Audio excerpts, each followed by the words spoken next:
Katika ulimwengu wa sayansi na teknolojia tuliokuwa nao sasa hivi, zipo njia nyingi sana ambazo unaweza kuzifanya ukapunguza gharama za ujenzi katika mradi wako. Sasa hapa nakuelezea njia chache na baadaye nitakuwa nikupatia njia mbalimbali za kupunguza gharama katika mradi wako wa ujenzi. Sasa hapa unachotakiwa kufanya ni kufanya yafuatayo.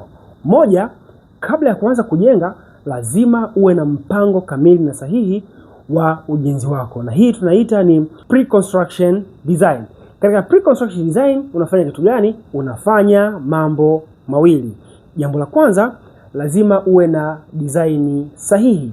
Design sahihi ni nini? Ni kuwa na seti yote ya kile unachotakiwa kukifanya. Hapa nazungumza uwe na michoro, yani architectural drawings, uwe na structural drawings, uwe na service drawings, lakini pia uwe na bill of quantity, BOQ. Hilo ni jambo la kwanza. Jambo la pili katika eneo hili la pre-construction planning ni lazima ujitahidi kuepuka variation. Sasa seti hii ya kwanza ya juu inakusaidia kuhakikisha kwamba haupati variation. Variation nini? Ni mabadiliko ya mara kwa mara kwenye design yako. Unakumbuka nilikueleza hapo nyuma ile site ya Kariakoo.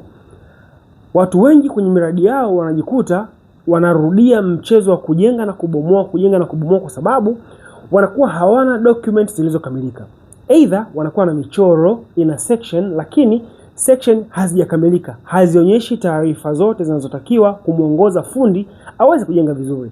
Hivyo ni bora kujua au kuwa na vitu au michoro au dokumenti zilizokamilika ili kuepuka variation. Sasa variation ni maongezeko au kuongezeka kwa vitu katikati ya project. Kadiri kunapokuwa na mabadiliko kwenye jengo lako ndipo gharama zinapozidi kuongezeka.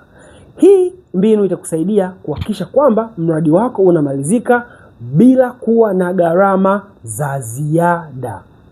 Endelea kufuatilia vipindi hivi na endelea kunifuatilia, utazidi kujua mbinu nyingi zaidi ya kusaidia uweze kupunguza gharama kwenye mradi wako. Mimi ni Eman Paul na hii ni Libo Nation Academy. Stay tuned, see you next time.